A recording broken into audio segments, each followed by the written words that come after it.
Hello, Blazor fans. Welcome to another episode of the Blazor Power Hour. One of the things I need to build is kind of your standard web API with some database access on it. So that's what I'm going to be working with today.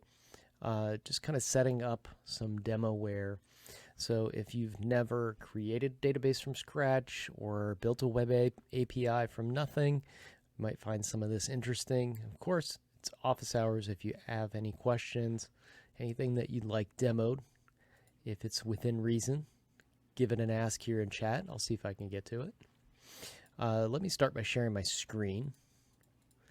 I've got Visual Studio 2022 preview opened up right now. I have gotten a little start on this, very little. So I've done File New Project. I've got a Blazor application with a web host, the web-hosted Blazor WebAssembly application. So that's all I've got so far. I just pulled up the getting started stuff for Entity Framework Core because I need to add some of that, but we're going to be working primarily in the server app on this today. I want something a little bit more robust than the weather forecast controller. That's where I'm at right now. So if I run this app, it's going to look very bare bones because this literally just did File New Project a few minutes ago. I've got my counter and my fetch data. I just want to kind of replace this boilerplate with a little bit more involved like database access and stuff. So we'll do a little EF core here first. I'm going to start my server project, and then I'm going to add a brand new database. I'm going to use the actual like blog example that they give in the learning resources for EF Core, because that's kind of about the simplicity of what I need. So what I'm going to be showing is some best practices with like web API and that sort of thing. I'll post the link for the getting started guide in chat if anybody wants to see where I'm pulling this information from. I'll drop that right here. So this is like building your first EF Core app. And then also, I notice it probably is a little small. Let me see if I can get this bigger here. Display size. And we need to bump this up to 9. Yeah, there we go. There, that should be a little bit easier to read, hopefully, in Visual Studio. So let me get back over to my docs. And I can get to work on that. So the first thing I'm going to do is I'm going to run through the CLI version of the getting started guide, because I think if you run through the Visual Studio part, okay, they've changed this since the last time I've done it. It uses SQLite now. It used to use full what is it called, the other version of SQL. I didn't really care for that one. SQLite works a lot better, so I can do this completely through Visual Studio if I want. It's probably just easier to do on the CLI though. So let's right click on the server project. I'm going to do open in terminal, and we'll just pop up some commands right here in PowerShell. All right. So the first thing I need is I need to add the SQL or the Entity Framework for SQLite package to the project. So let's drop that first. So we'll do add .NET add package, Microsoft Entity Framework Core SQLite. Go ahead and get that in there. Let's see if that resolves. There we go. Sometimes if you have custom settings on your... Hey, Thindle, welcome. Nice to see you. Sometimes if you have custom settings in your package config files, you can get errors in here. I was just making sure I didn't have that happen. Let's see, next. There's no way to zoom in on this, huh? Terminals, options. Maybe I'll pull this up in a regular terminal where I can zoom in a little bit. Because of this one, I can zoom in. I just need to find my project here. Open in File Explorer. There we go. I didn't know the path for it. So we'll go move over to this terminal instead. There we go. That's probably a little easier to read.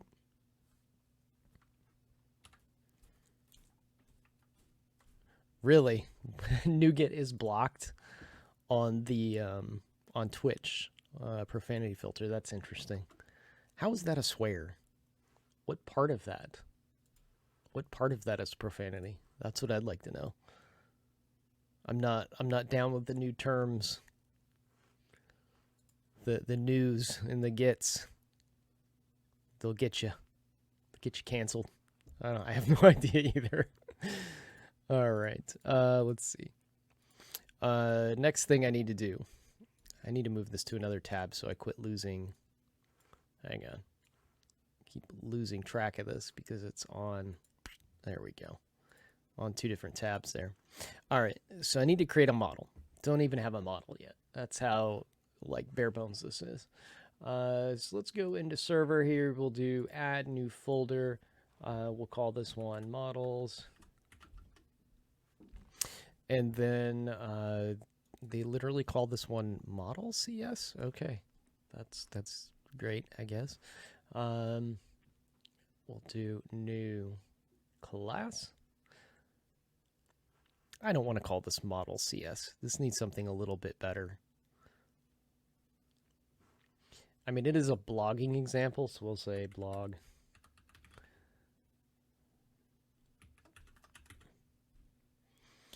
And there's like three. No, I'm not doing it the way they say to do it. We need. Actually, yeah, fine. I'll just use the refactoring tools to get this out. Because I'll go super lazy and I'll beat them at their laziness. So they've got everything defined in one thing, I guess, to make. I mean, it's to make the tutorial easy. Let's not dunk on them too hard. I know why they're doing it, but I never would put this in a project this way. So we'll just use the refactoring tools. We'll say move to type blogs. And then we'll do this one. We'll say move to type post. And then on this one, we can say refactor to change the file name. And then there's no more model CS. That's all gone.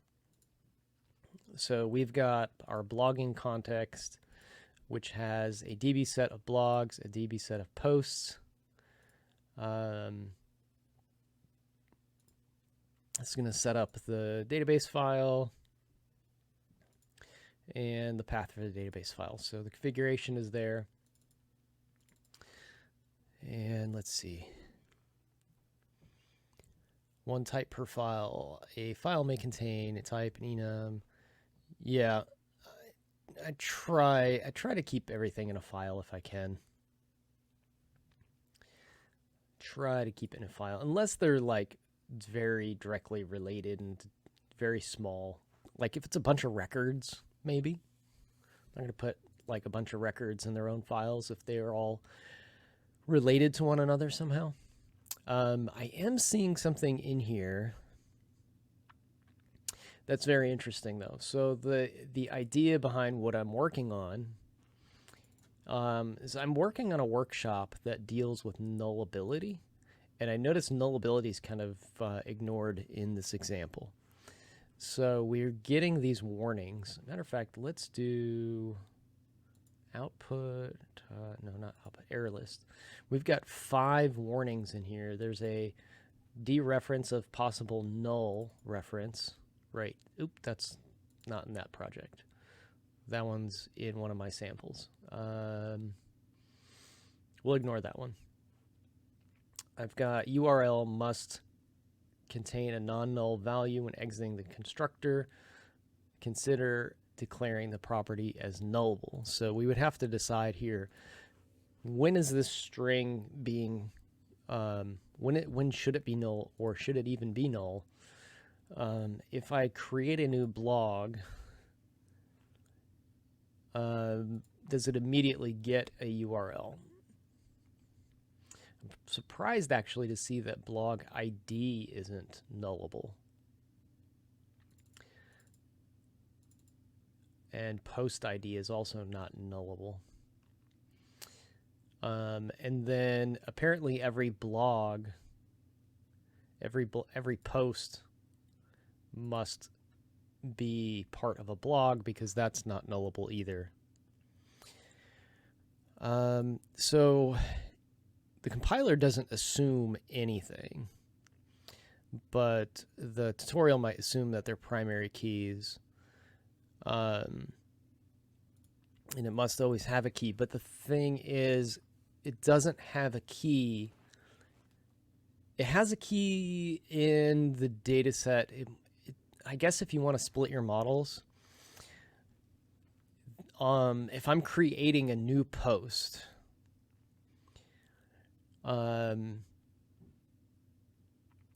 guess it depends on what the system is and how it handles it, but I'm thinking if I submit a new post, I don't have, I guess the default of 0 would be okay for the post ID if I'm submitting that new post to the database. And then it will generate its own ID if it's 0. So we'll have to look at that one. We're going to require a title, I guess. So there, just feel like there's some information missing here. Maybe this needs to be required. It's still not going to resolve the error. Get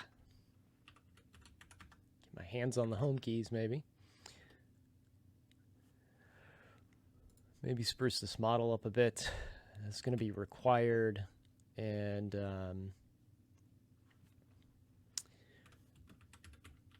we'll assume that that is going to be set then.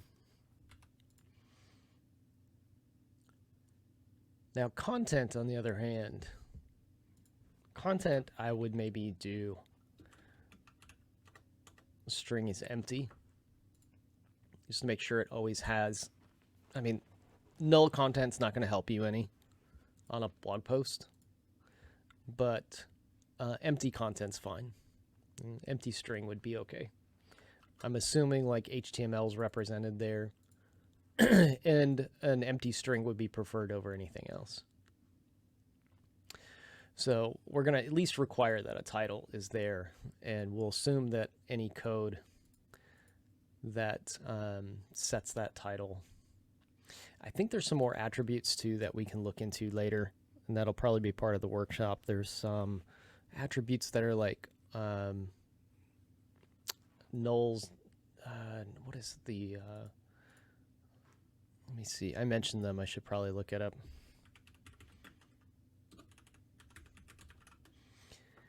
There's a bunch of these where you can annotate your code with them.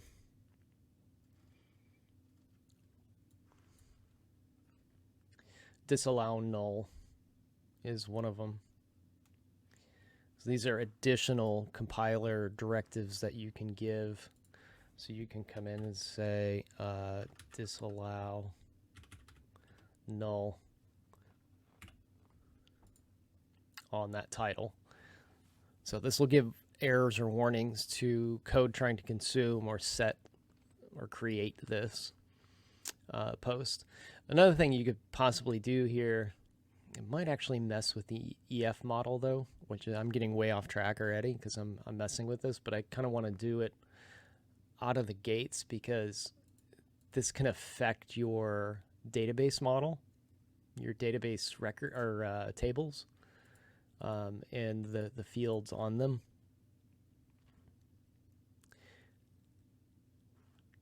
So we're setting it to required. We're disallowing null. So when we create this in the database, it will not be a nullable field. But what we could do, if, and again, I think this would break EF, the EF tool creation stuff. We could do a constructor that is going to set that title for us. Or, actually, I've got a better idea. Let's take this off, and we'll just set this. I like this better. Untitled. Hey, that makes it easier. We'll just do the old school, like, file new document, make that untitled.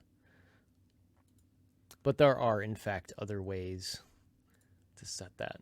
The blog part must contain a non-null value, so we're going to assume it has a blog.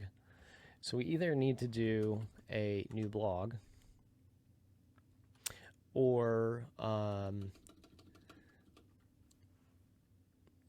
make it nullable. So we would do that. And it would depend on how we want the app to function. Like, do we want a post to be required to be a child of a blog, or can we create one without the blog? I think it's required to even have it. So this is going to be one of those situations where it's going to be set by entity framework, and we could actually go in and say null and annotate that and say set by EF, because it's a chicken and an egg thing. We have to have a blog post before we can have a post, or we have to have a blog before we can have a post, and then EF is going to fill in that blog when it retrieves that data from the database. I'm trying to remember what will happen. It's been a little bit since I've done EF, and they change things quite often in there. If I don't use the query that pulls the blog information into that value, will it be null? I can't remember what that is, what the default is anymore. What are those called? When you say select and you say includes, is it the keyword? We'll find out in a minute. We might have to blow the database out and redo it, but that's super easy to do. For now, we'll keep that. And then URL, we're going to, you can't have an empty URL, can you? The blog URL, we'll set this one to just a root, like that. How about that? So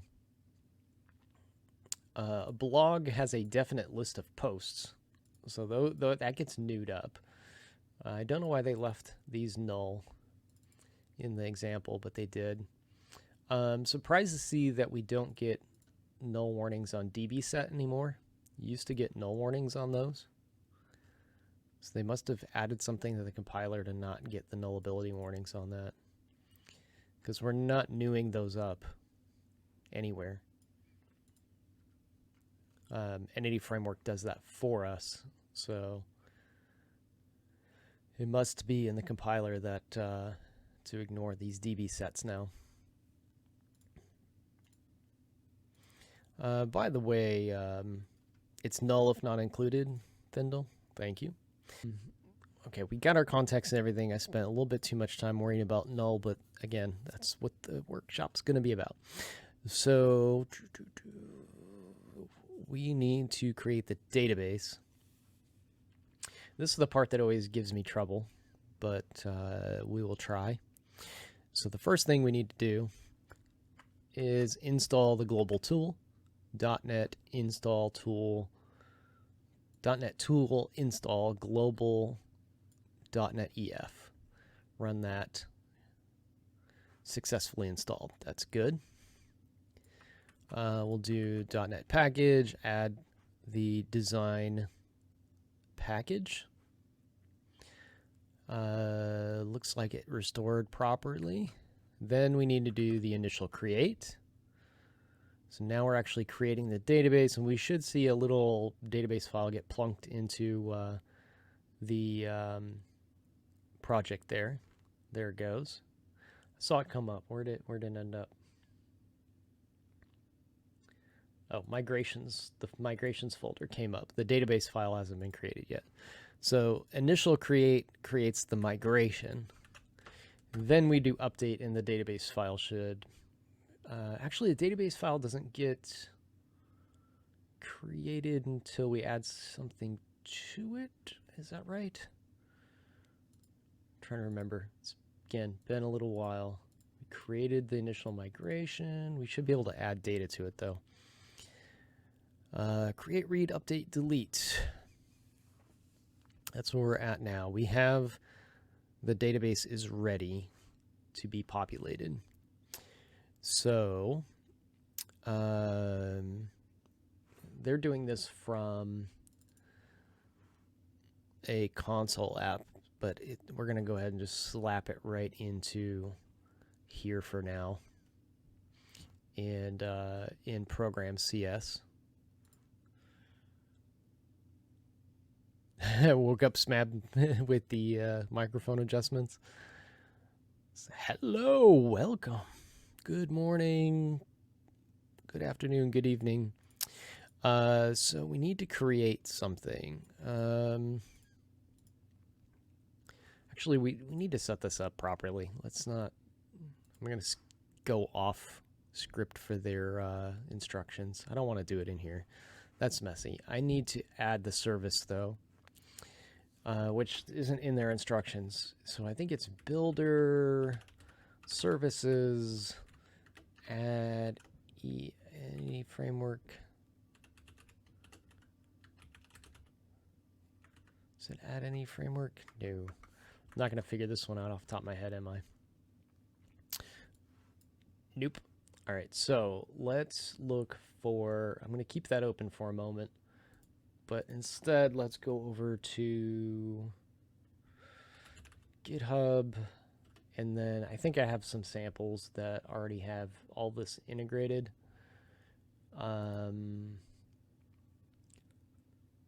Let's look at my old Blazing Coffee app. Blazing Coffee server. Program CS, and in here, so I call database migrate in here. I don't need to do that, but I do need the right services in here.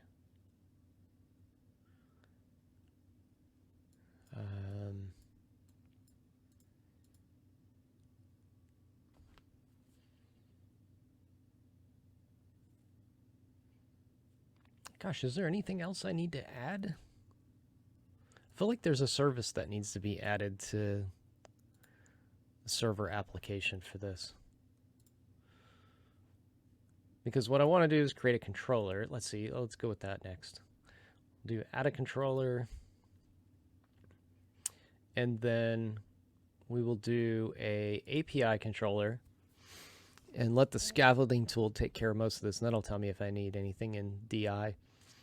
I want a controller with actions using Entity Framework. Hit add. The model class is going to be blog. The DB context is blogging context. And then we'll have a blogs controller.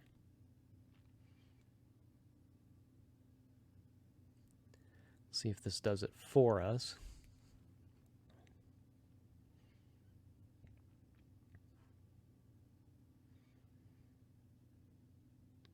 Building, generating code. There we go.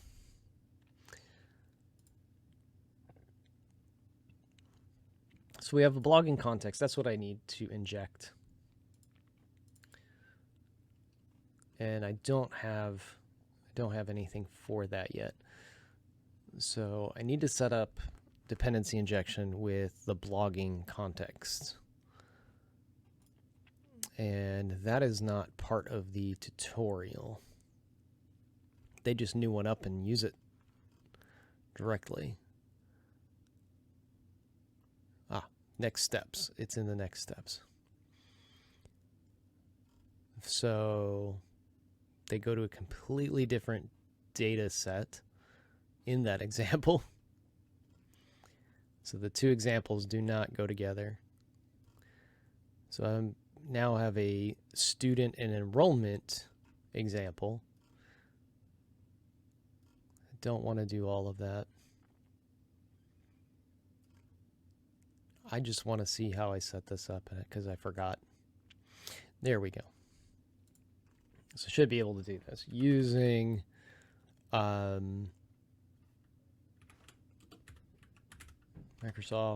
Entity Framework Core, and then on services, I was on the right path. I couldn't remember this part. Builders, services. It's been I mean, you don't create new databases every day. Database, add DB context, and then I want my blogging context. And in blogging context, I have options. Those options are to use SQLite, and the connection string is the fun part. I'm trying to remember what this needs to be. Actually, I think, hang on, let me try it with just blogging context because I think the blogging context they gave me has the options built into the constructor. And then on configuring, say, yeah, DB context options, builder options, I would need to specify that if it wasn't written here. So the part that I was about to type is built into the blogging context already. And that's the way I see it working. It needs to be complicated. Yeah, you could mock it as well. But I wanted to try some things because, for one, like this surprised me a little bit. You used to have to tell the compiler that this was not null. So you used to have to use the equals null bang right there because the compiler would underscore this as a warning. It would say there was this wasn't. Blogs and posts are not null when exiting the constructor. So they must have added something to the compiler already to not flag those anymore.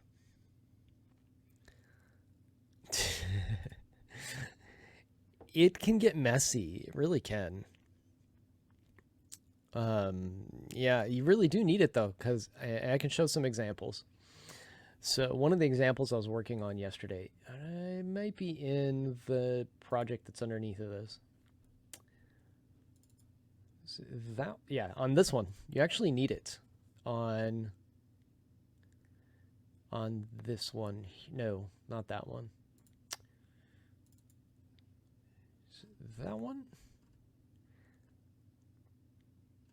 Okay, yeah. So if you're doing null with link, the way link works is the where method. If you look at the constructor for the where method, you cannot use a where method to filter nulls out because it is an IEnumerable of t source, where t source extends t source. So what ends up happening is this: when you try to use a link query to filter out null, you get, let's see, I want a person back and an IEnumerable of person back from this method. And the method says, well, where gives me, let's see, so it starts here. This is a, an array of nullable person. And then when I write the where statement, it converts it to an I enum of person. Note the question mark at the end. And then the results from that where are of I enumerable of person. So it won't let me cast it to an I enumerable of non-nullable person. So what happens is you have to put the bang at the end of it.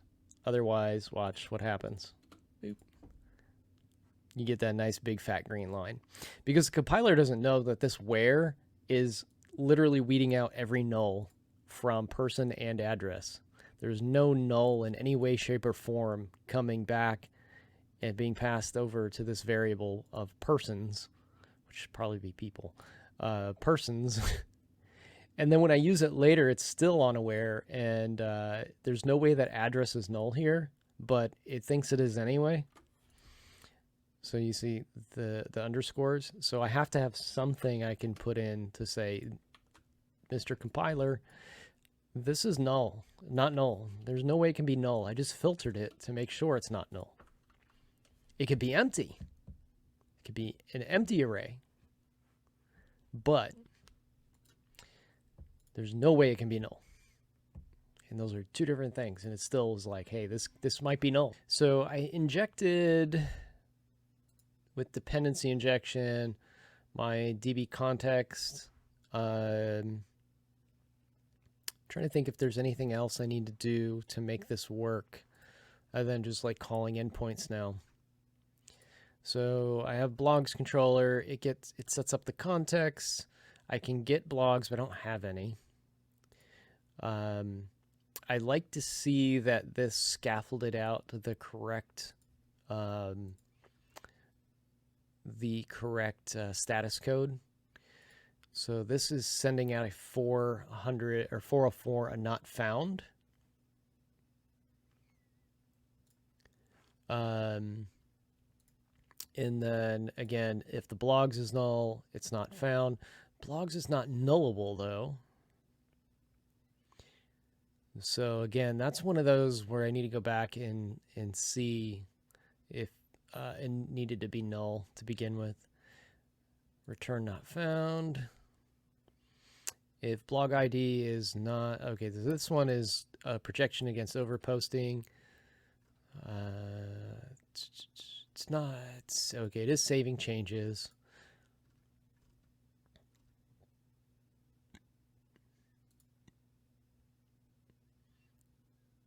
I like that all the status codes are correct in here. This one returns a problem status code. Entity set blogging context is null. Might want to change the verbiage on that one just so I'm not exposing too much information to the consumer. Do they need to know it's an entity? I think that's for developers to change.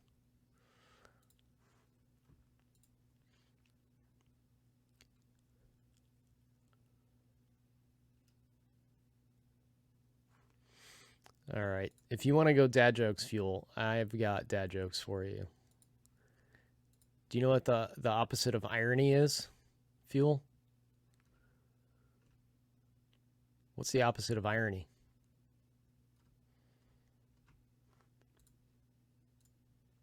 Come on, I expect an answer.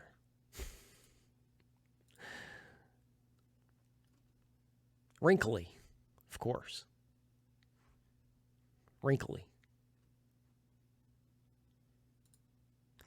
All right. So it looks like I've got everything I need. Do I get... let's try to run this. Let's do... The opposite of irony is wrinkly.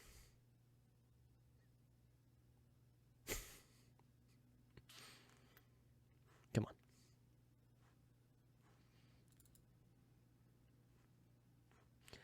on. Let's see if I can hit any of these endpoints. So, blog. Is that one of the endpoints? Oh, actually, what I wanted to see is... I probably need to enable this, though. I don't think I've enabled it. Let me again, look at some source code here. So this is an older project. Swagger is what I want. Configure services, add Swagger.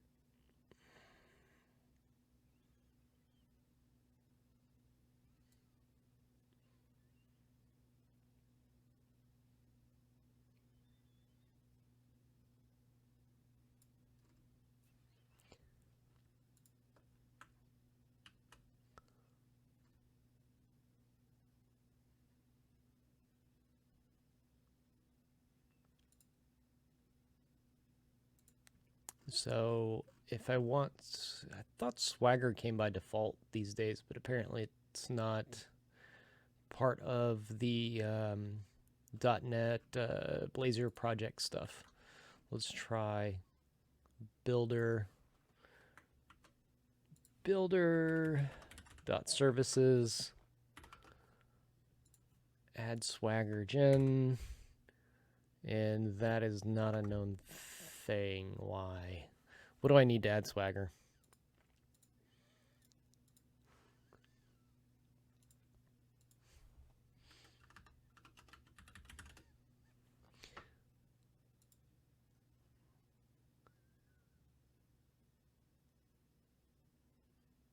Missing swashbuckle ASP.NET Core Swagger NuGet package.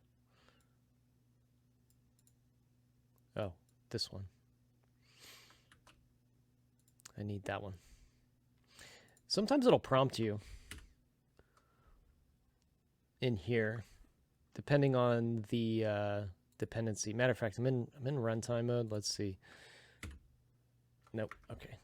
So under,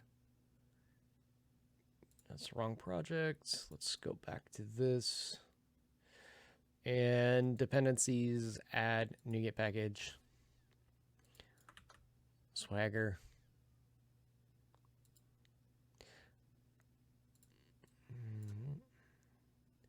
Browse.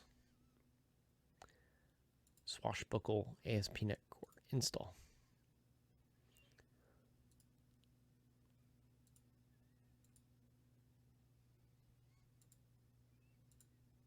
And I'm trying to see what this update is here too.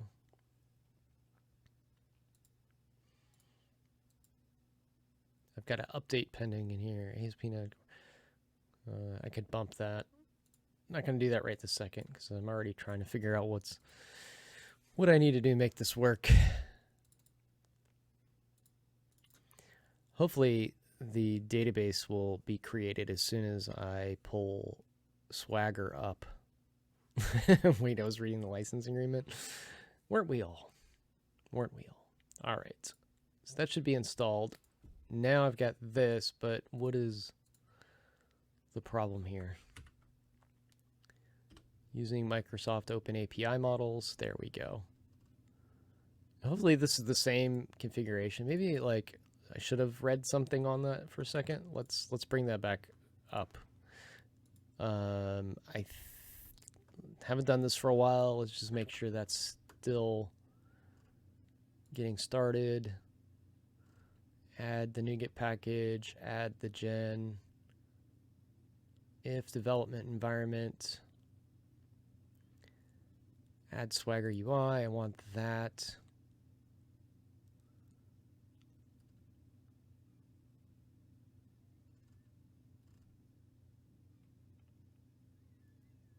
This is what I just pasted in, all of that right there.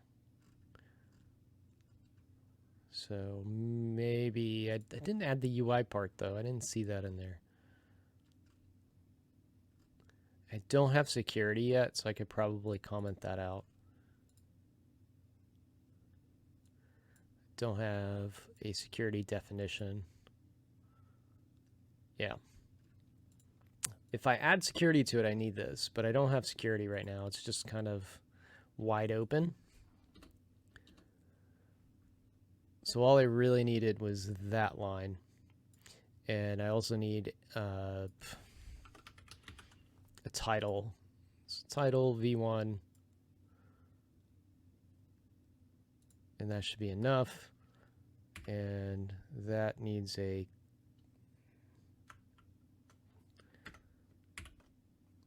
closing tag, curly brace.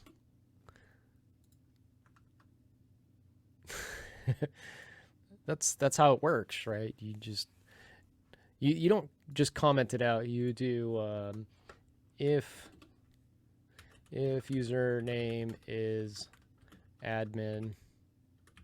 That's security right there. I've seen that before, by the way.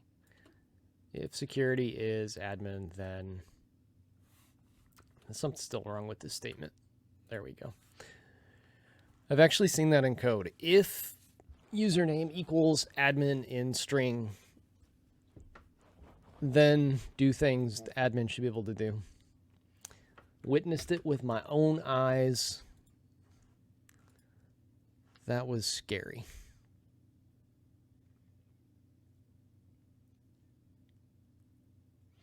Oh, there's a minimal API with Open API. That sounds nice. This is all in configuration, though. This isn't even minimal API yet. Let's see. We need to add. It's not on my clipboard anymore. The UI part. I don't think I get the UI unless I add this. App environment is development. Use Swagger. That goes here. If is development, use Swagger UI. Then I can run it. I don't want to debug yet.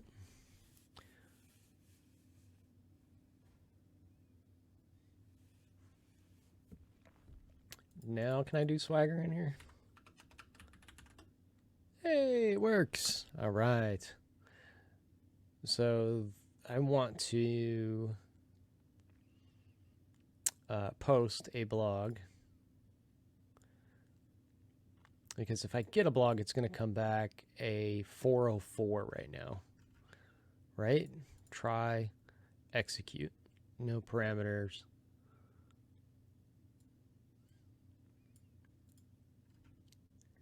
Response body is 200 empty.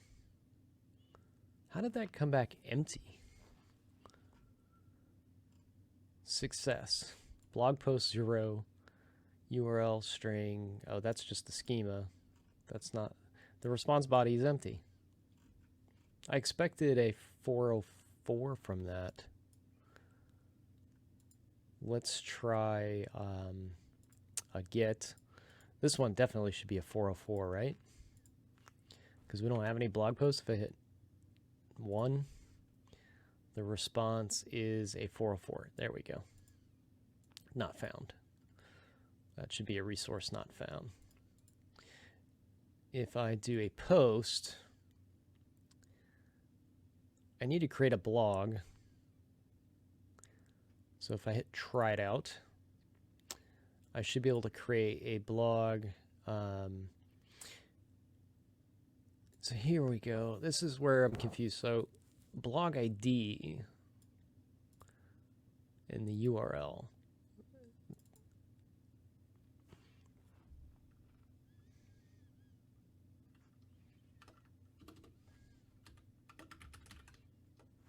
Let's try that. Execute. 201. So we created blog ID 1. See, it created the blog ID. That's why I think a null blog ID would be fine. Sample has no posts. It's an empty array of posts. All right. So it looks like my entity framework stuff is working. So inside of this folder now, under, let's see, is it a hidden file? I should have a DB file in here. Where is it hiding?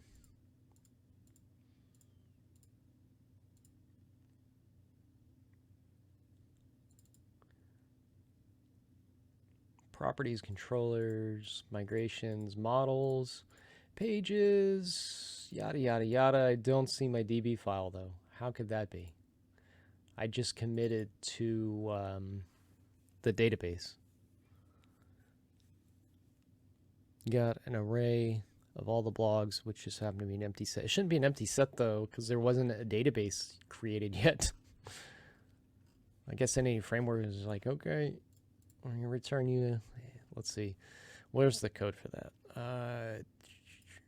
It should have been not. It should have been null and not found because there wasn't any entries.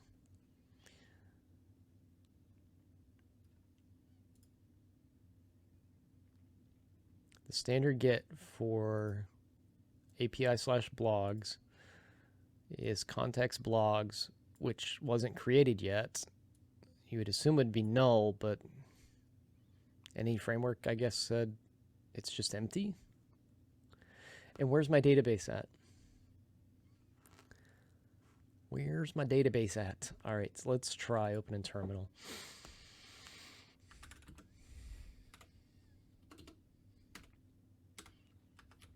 There should be a DB file, right? Nothing.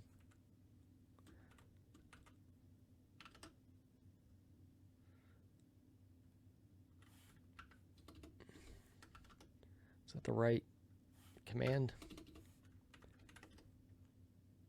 Maybe not for the, what do you call it? PowerShell.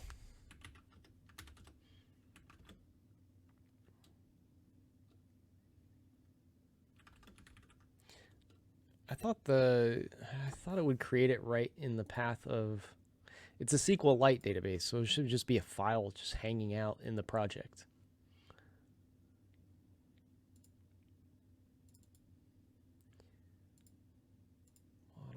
Blog context. Let's try this. It should be blogging.db. The path is the local application data. Oh, this put it in a special folder. I don't know where that folder is. Local application data of the roaming user. What the? All right, well, we'll just put a breakpoint on it. That'll tell us where the file went. I usually just throw it in the root of the project. Maybe that's not the proper thing to do anymore.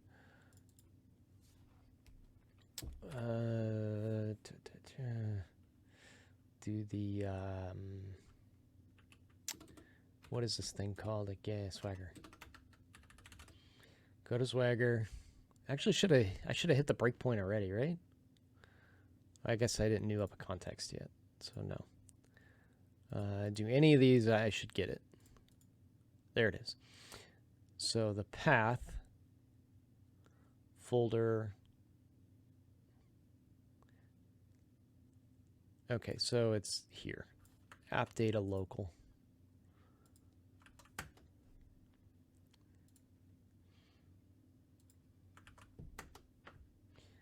App data local, and then what? Oh, wow. That's not where I want it.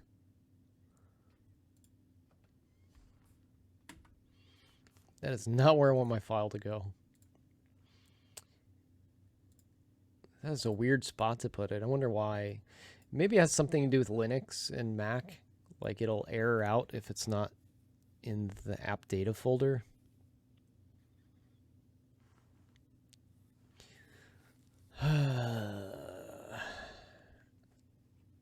Can you not write to the project folder on Mac and Linux? Because that's where I usually dump these things.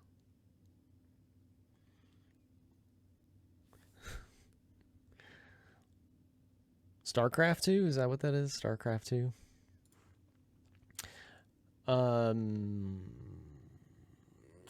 I usually just dump it right here so I can manage it.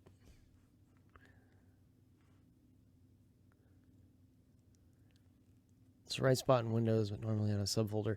I usually throw it like right in my, I mean, this isn't a production thing either, so maybe that's part of it, but I usually just toss it in the project folder. Let's see what happens if we blogging context, and we take out all of this stuff here.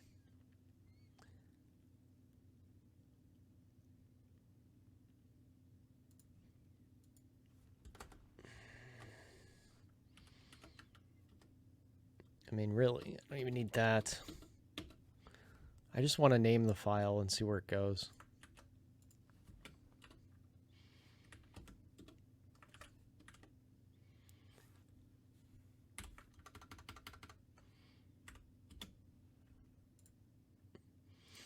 So if we do that,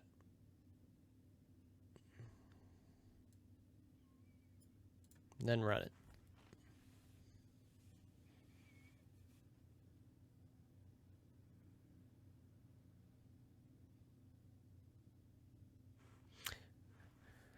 Okay, thanks for clearing that up, Smab. The folder is the folder of the local data on that machine is supposed to be roaming profile, common enterprise environment. Gotcha. So they were trying to be a little bit more proper with that, where I'm just making making demoware, so I don't really care if it goes. It's never going to go on a server. It's going to just be there for learning purposes, and I want to be able to delete the file from my project whenever I feel like it, which is not what you do in a production database ever. So I get why the instructions were that way. Let's see. Let me try this again.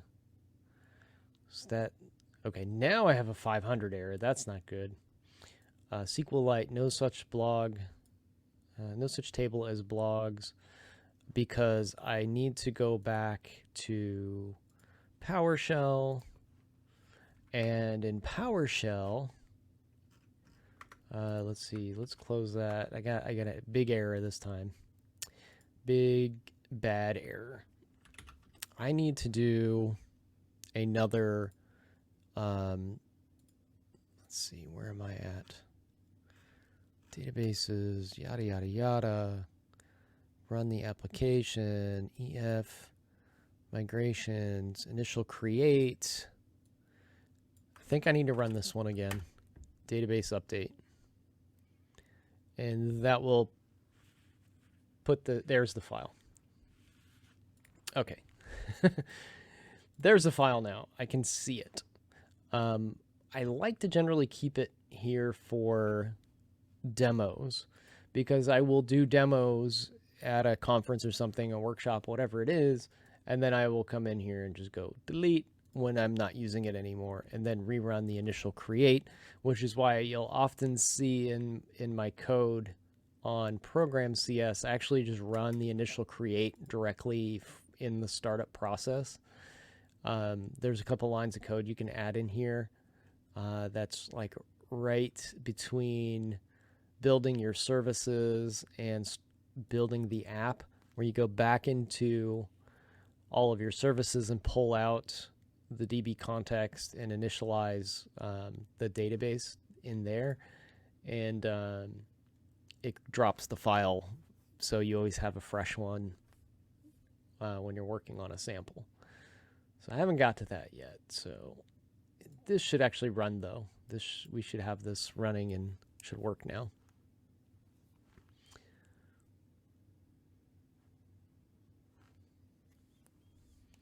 So now I should be able to come to Swagger, and this should actually return a 200. There we go, and I can post a blog. Let's try, let's see, okay, this is just for blogs. I don't have a controller for posts yet, so I need to create one of those. But I can post a new blog. So if I come in here, hit try it out, I don't want it to be called string. I didn't hit that all the way through, did I? Okay, I didn't. My sample blog, and we will execute. And the sample blog was created.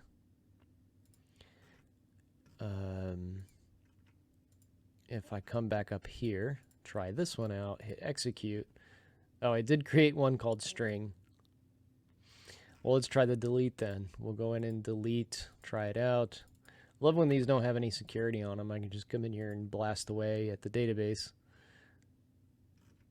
And then I come back up here and hit execute again, and I'm reading and writing and deleting from my database. Yay! This Entity Framework is working. Yeah, ensure created is one of those. Depends on the type of entity or server, SQL Server or SQLite. There's two different ones. Let's see if I still have my old project up. I do. So for this one, I had to do, for the Blazing Coffee database, this is, I don't think the one that's in production anymore.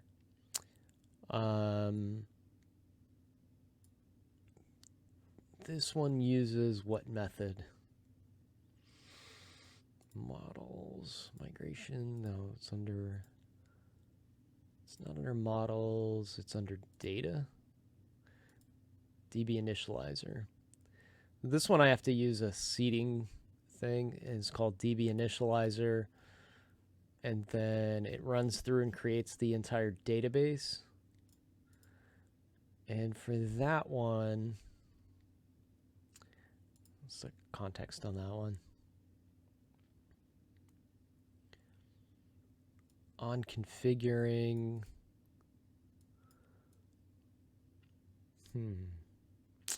Yeah, there's a few ways to do it. You can't do it on Cosmos DB either. You have to do it another way on Cosmos DB.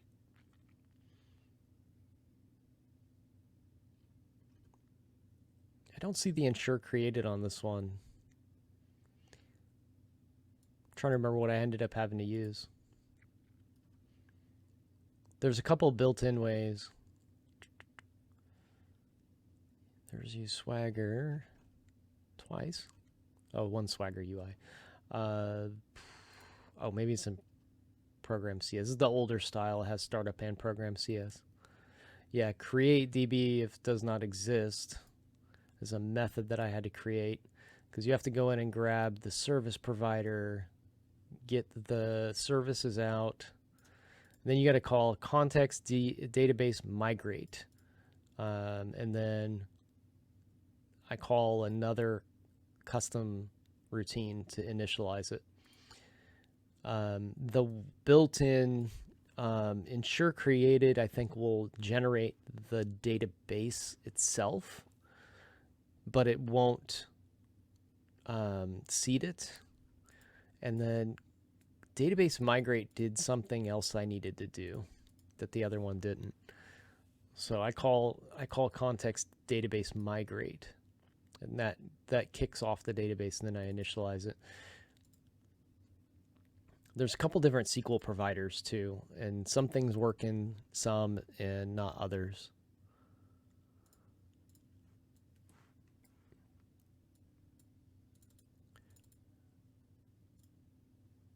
I think like ensure created might work in SQL, but not SQLite, and then the database .migrate works with SQLite, and then none of them work with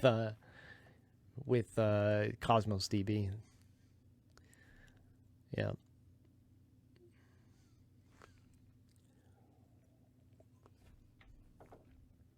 All right. So I have my database out. I generated a blog controller, so I can get, I can CRUD a blog.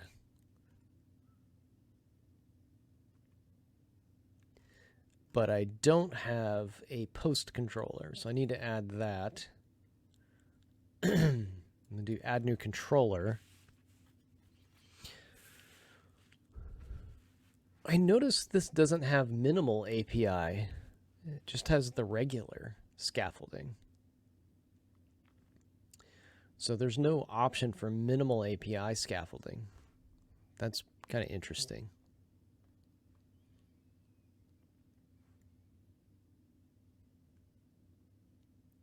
Ooh, access. Yikes. Access databases. Is that a thing anymore? Access databases? Is that even a tool?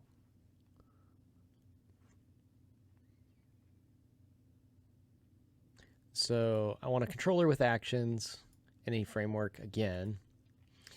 The model class this time is my post. DB context is same context. And I want a post controller. No fuel snabble. No. You're not allowed to say that. Still exists as part of Office. Oh, Mr. Magoo, please tell me this isn't still a thing. Oh my gosh. Okay. So, old man story. So I'm working at a company, and somebody with the mindset of fuel snabble here says, this is really productive.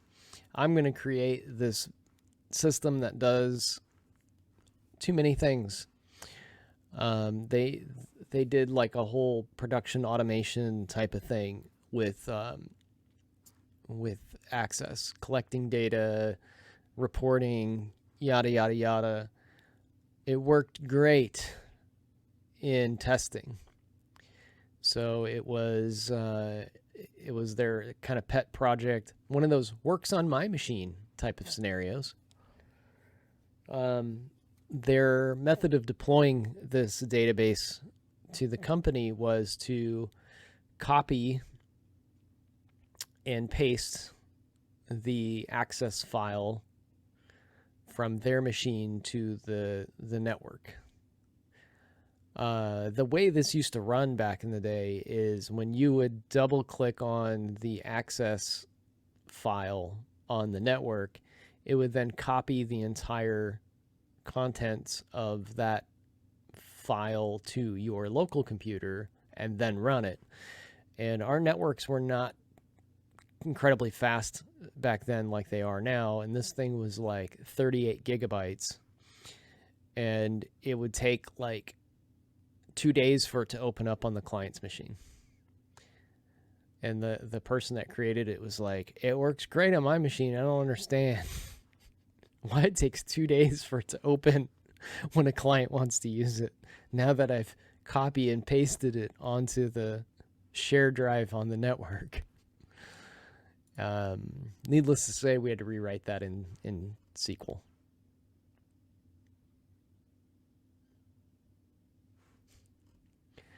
It was not the right tool for the job. They were trying to do way too much with it. I had to fix a bunch of those, by the way. That wasn't the only one I ever had to deal with. The scaffolding tool does a pretty good job here. I like that we're doing our null checks where they belong. A little bit of the verbiage could change, maybe. They're very updated. The scaffolding is very updated. We've got the null conditional operator here, which can be used in this scenario, but not inside of an any framework query, by the way, which is weird. Not weird, but kind of mind-jarring.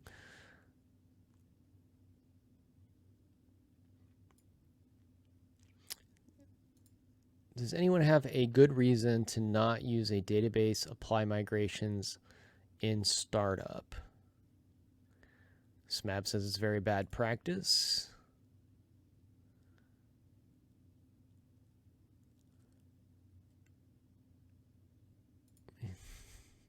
Thindle says, I know it is, but why?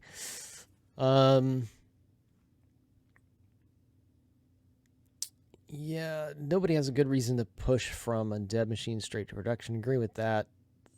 I mean,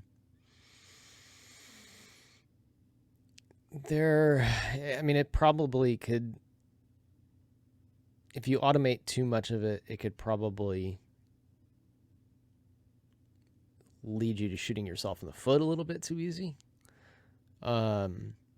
It should be a documented process, probably. Probably has to be in larger companies because of regulatory type of stuff. What's it called? SOX auditing and whatnot. You can't have too much stuff happening without proper documentation of how these systems get created.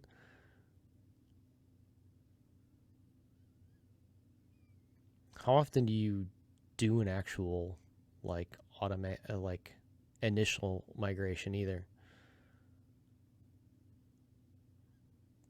Yeah, I think that's probably pretty correct as well. Like, again, for larger apps and bigger companies, these things are really locked down because a little thing called SOX, Sarbanes-Oxley. Most companies larger than 50 employees. It depends on the system too and how many people touch it, really. Some places have really small apps that not too many people touch, and if they're not mission critical, like if it goes down, the company's not going to start losing money or have any significant downtime. They don't have to be documented the same way. But yeah, for like bigger systems, I mean, this stuff, we're not going to be throwing it in an automatic like ensure created routine. They're good for like testing environments and stuff like that, though.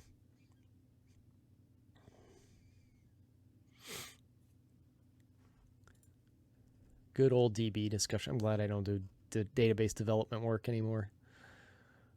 I will happily switch to the front end if I don't have to touch a database. There's just too much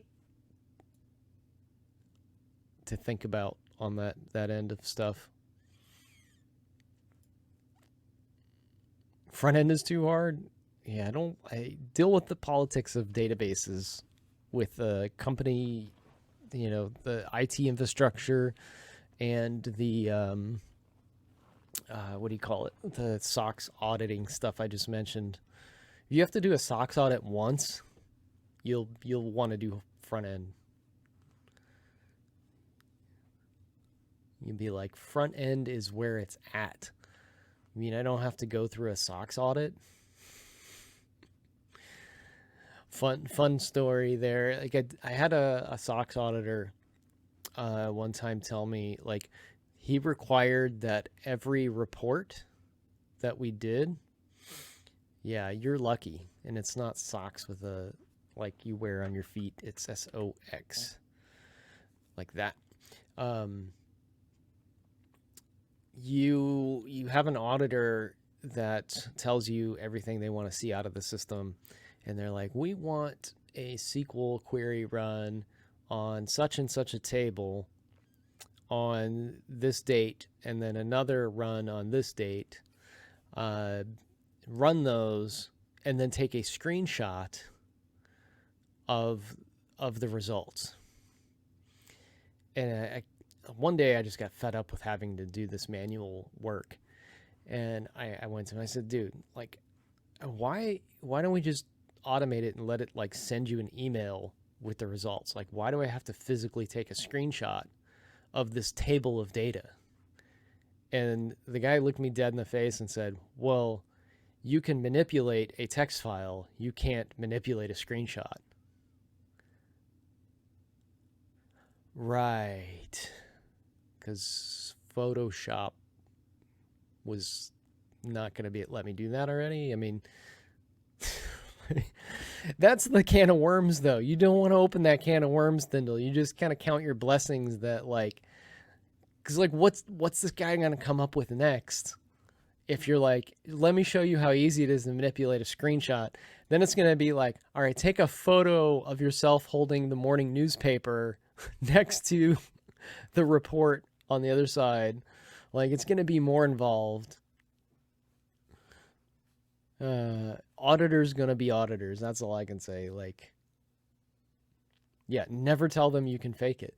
Like they will just make your life miserable trying to find a way to make sure it's not fake.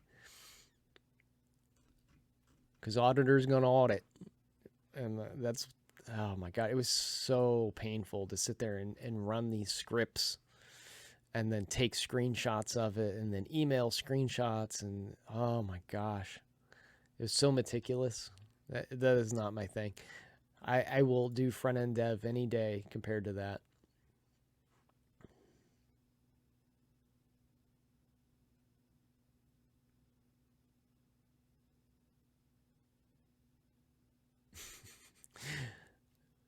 Yeah, not everybody loves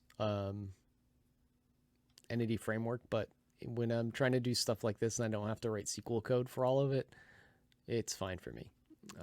For demos, I will go to EF anytime. Let's see. We've got our controller set up here. We should be able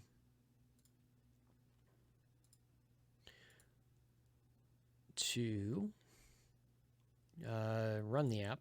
Why am I over there? I need to run it. And I've got a hard out here in a few minutes, folks.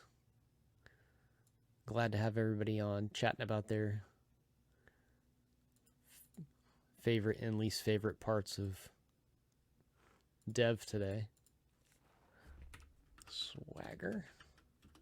Jump over to Swagger. Now we have our blogs and our posts. So now I can add a post if I want to add a post. Let's do a get real quick and see what it comes back with. Try that out. Execute. Now it comes back an empty response.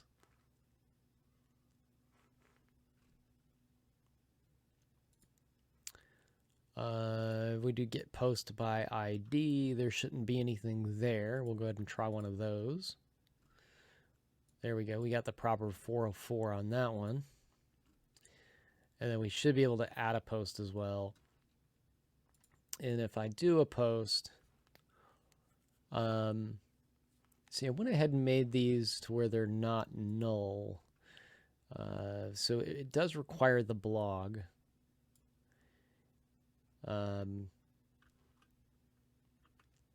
So that one has to go to blog.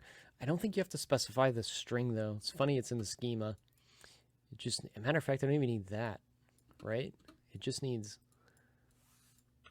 it's in the schema, but I don't need it. I just need the blog ID there. That one has to be set. And then the post ID, the title is going to be untitled if I don't set it.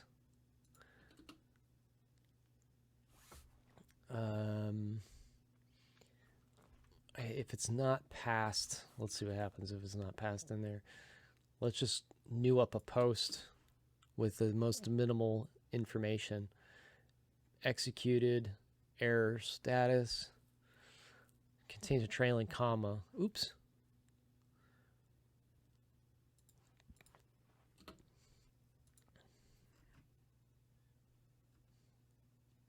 Blog field is required? Really?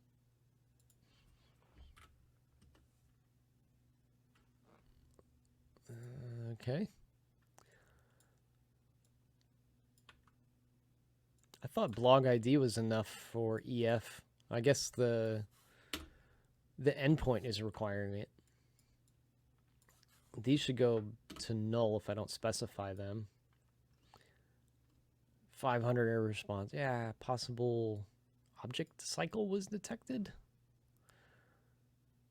Okie dokie.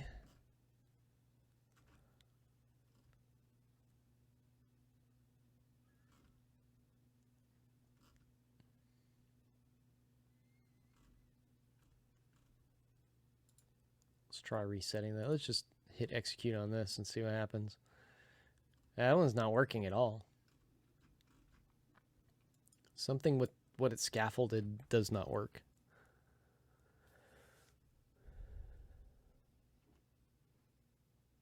I agree with that, Smab. I agree with that. They don't understand how it works, and then they can complain when it doesn't, when it takes too long. Object depth is larger. Consider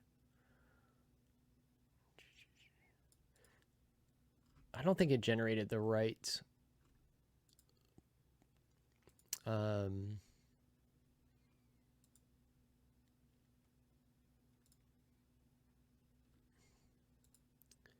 right requirements or something here. So the scaffolding tool did not work right or something. Put post, get post. Post is what I really want. Post. That's the only thing about using a blog example is you get weird stuff like that. Post.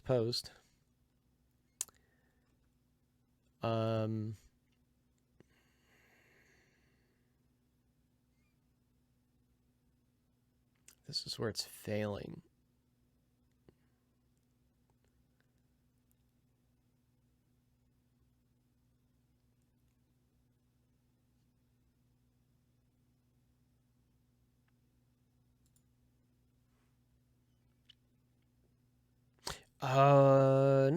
No, it should have the scaffolding.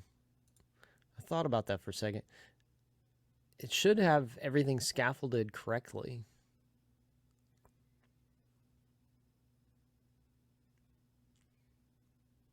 Let me try one more time. Let's see. I don't think it has to be regenerated.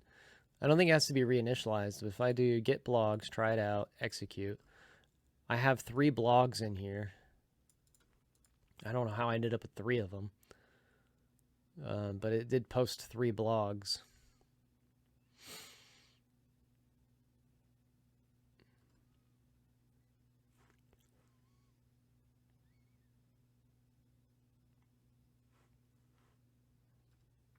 And then if I have a post, I don't have any posts for anything. So if I do blog ID 1, which is a legitimate blog, there's blog. Well, it shows right here that none of them have any posts. So none of them have a post. So I should be able to post a blog post to any of those. Try it out. The post ID shouldn't matter. The blog ID does. So we'll make those both 1. The URL should not matter. I should be able to get rid of it, hit execute. And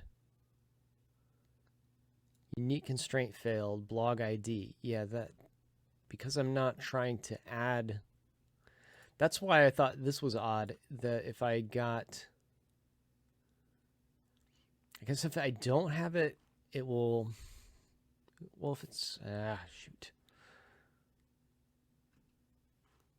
Let me try running with debugging. Something, I mean, I can try, so what was the suggestion? Starting the database again.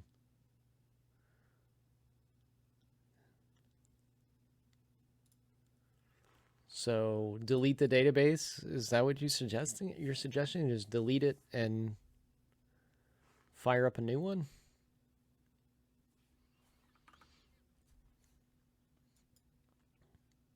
I think something's wrong with the way it got scaffolded, to be honest. Because what I don't want to do,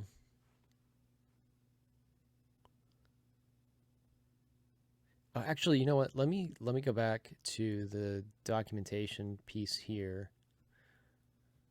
So if I look at the CRUD operations that they are not recommended, but just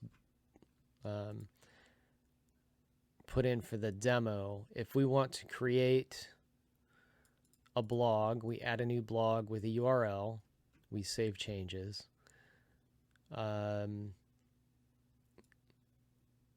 If we want to add a post, they're doing blog post.add, yada, yada, yada, save changes.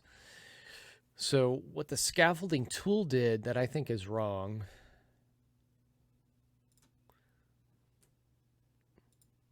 let's see.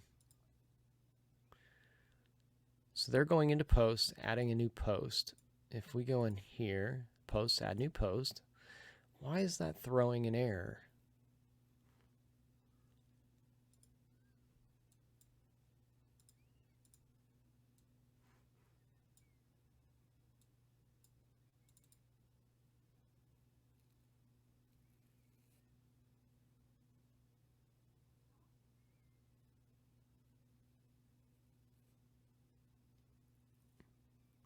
Oh, I see why.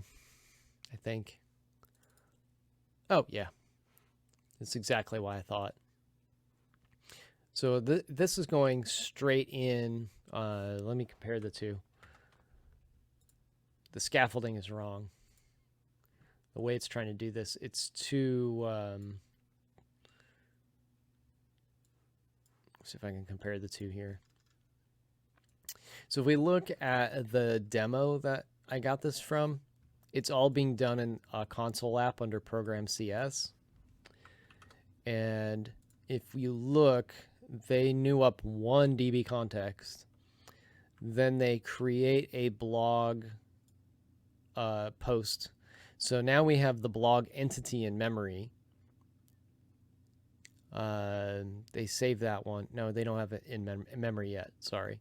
So they added it to the thing. Then they go get it back out. Now they have the blog in memory. They get the first blog off of it. So now I've got blog ID 1 or whatever in memory, and it's not drawing that box correctly. So now I have blog here. This is still the same execution. Like it hasn't, like it's not 2 controller actions like I have. Then they go in and update.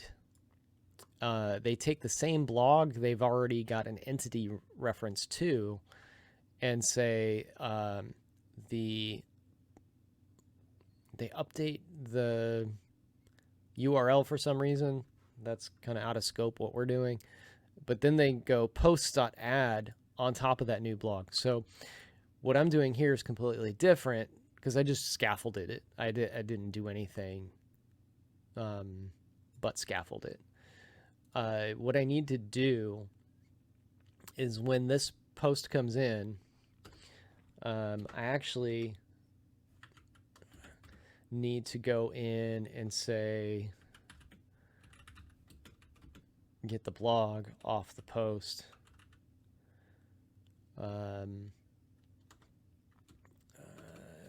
Context dot blogs dot I want to do find async post with blog ID. And then when I add my post, I don't want to add it directly to the context. I want to do blog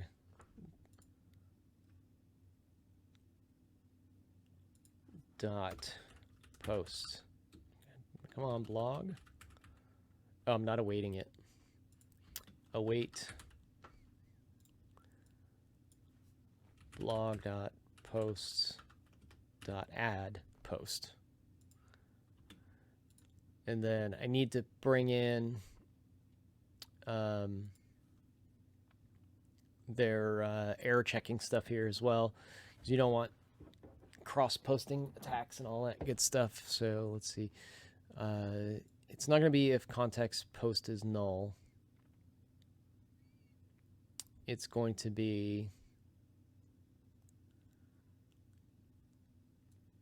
I need a null check there. Before that, it would be blog post is null. And that's why I'm getting, this actually has the potential to be null, so I need to do that. And then this actually needs to go, I've already checked there, so we don't need to check again. Context, save changes. So the context is now on the blog, whereas before it was on the post. So when if you try to add it the other way, it tries to add an entire new blog because we haven't retrieved one. We're just adding another one. So we're not updating the blog part of it. Does that make sense? Did I say it like so where it makes sense? It makes sense in my head, but it doesn't make sense maybe the way I said it.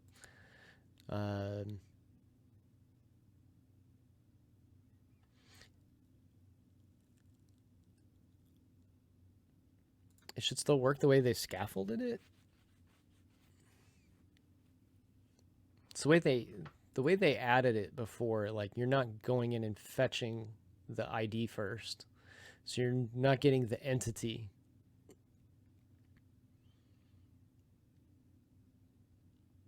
At least that's the way I feel it would work. But now when we come in here, this should actually work, I believe. So we got to go get the blog ID first.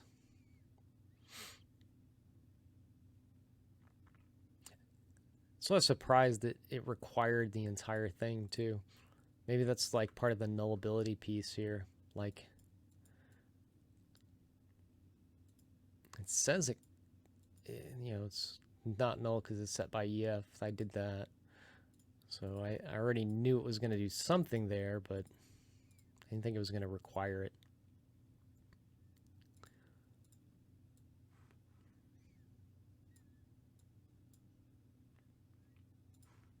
Let's try this one more time because I think I might have fixed it.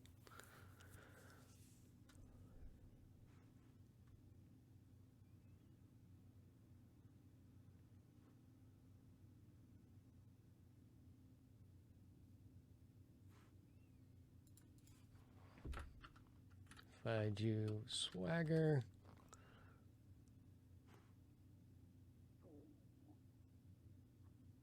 Yeah, no, scaffold's just starting point. It's not the full code. It's not that it was, quote, wrong. I said it was wrong. Maybe it's not wrong. It's just not the complete solution I needed. So now, can I try this out and say post? I don't need to give it an ID. Let's see if it'll let me do it without a title. It should come back untitled if I do that. Delete that.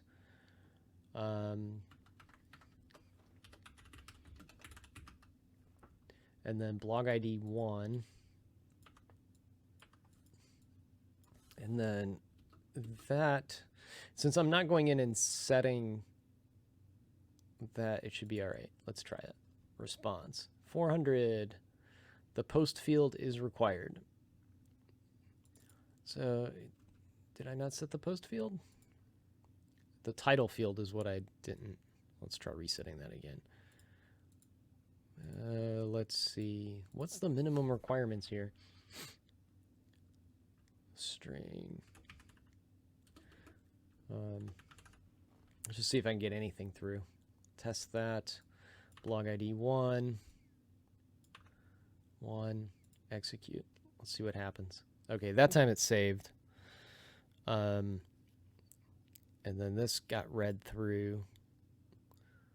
So we've got a post ID of 0. That's fine. Blog ID of 1. Blog is not null. Views string. We add the post. We save. Continue. Did I mess? Did it do that again?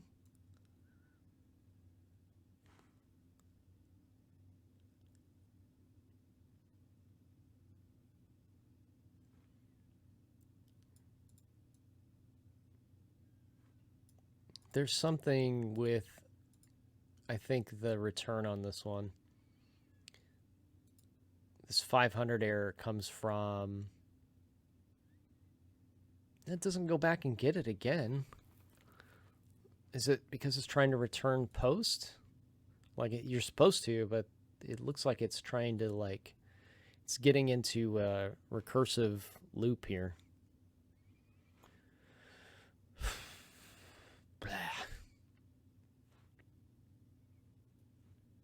Which part's too small?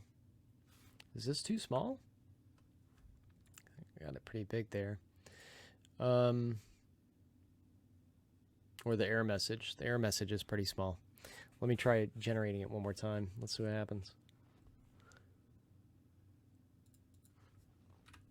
I've got other samples I can look at, and I've got to go here in a second, so we'll probably have to figure this one out later, but let's see. Let's try to grab any posts we have. So that test did post. So it is actually saving these. It's the returning them after the post, I think, that's failing. Let's try this again.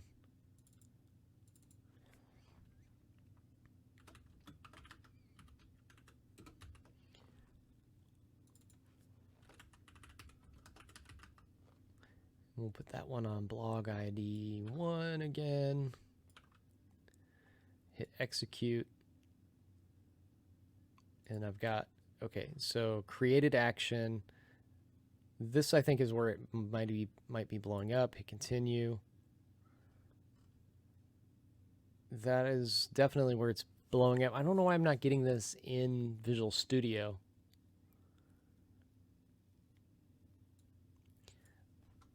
A possible object cycle was detected. This can either be due to a cycle, or if the object depth is larger than a depth of 32, consider using reference handler on preserve, JSON serializer options, blog post, blog post, post blog, yeah, blog ID. So it looks like it's hitting, it's the JSON serializing part of it. Why that's so annoying. I hate when it does that. I'm trying to remember the fix for it. Can't read any of that. So maybe you said that before I zoomed in. Yeah. So when you do the get post and do it's this created at action is going to send a 201 response, and it will have the entire post object in there. I hate that these are called posts. The entity that I'm sending back the post with all of its properties should look like this. So it has a post ID, title, blog content, blog ID.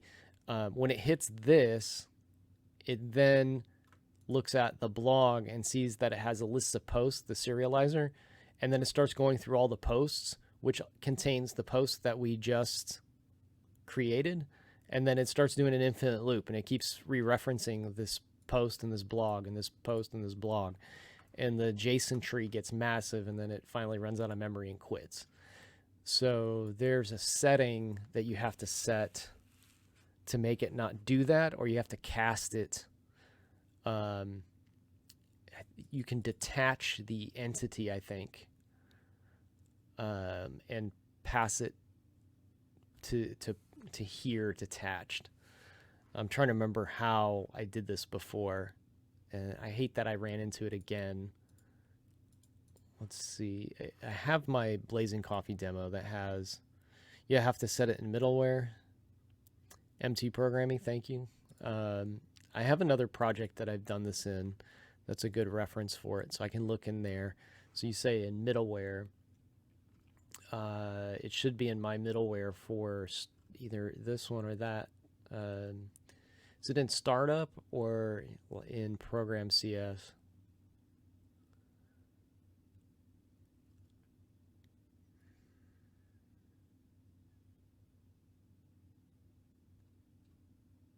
I don't see it in that.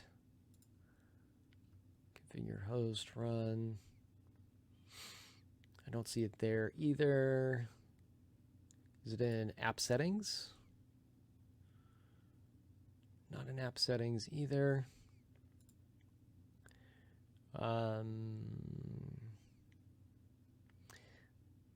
Let me look at my controller. Employees controller. Return not found. Put employee. Post employee. Return created. So it's not doing it here. Maybe employees don't have another collection underneath of them. I'll have to look and see what all the models are for that one. Products.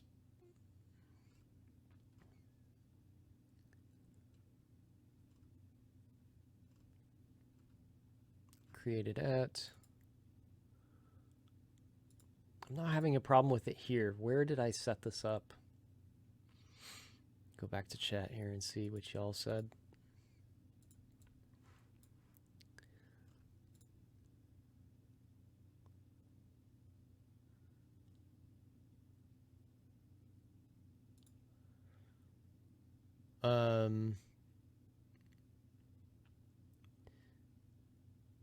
Yeah, I'm not sure.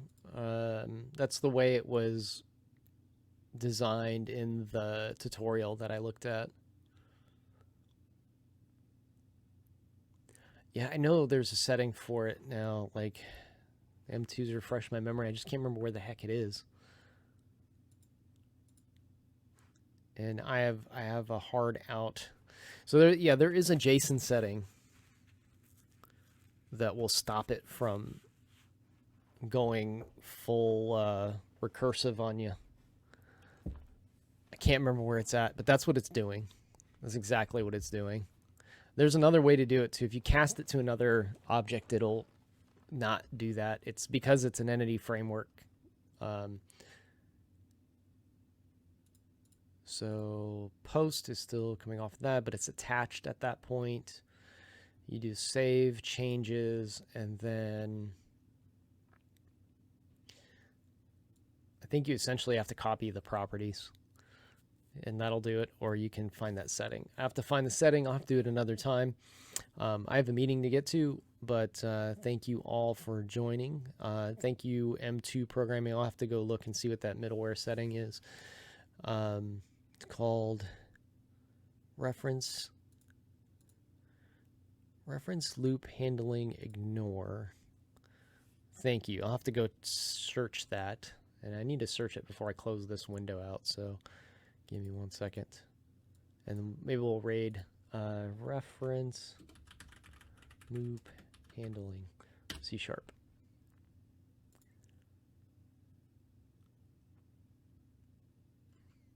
I think this is it.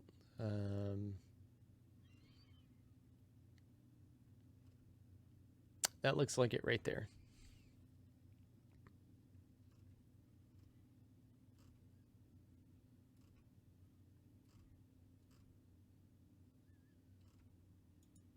It's like a very common problem.